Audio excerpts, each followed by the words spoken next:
to my channel. This is Tech Beauty.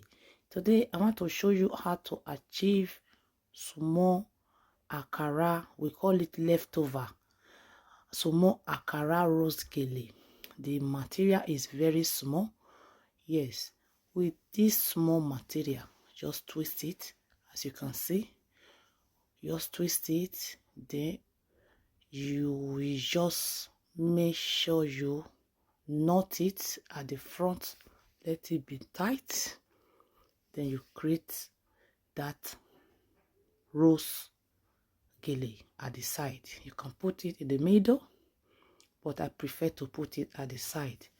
Knot it once, then you use pin to support.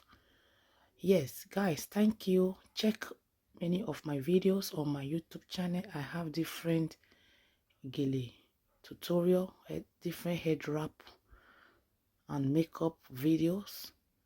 Thank you. See you on my next video. Bye.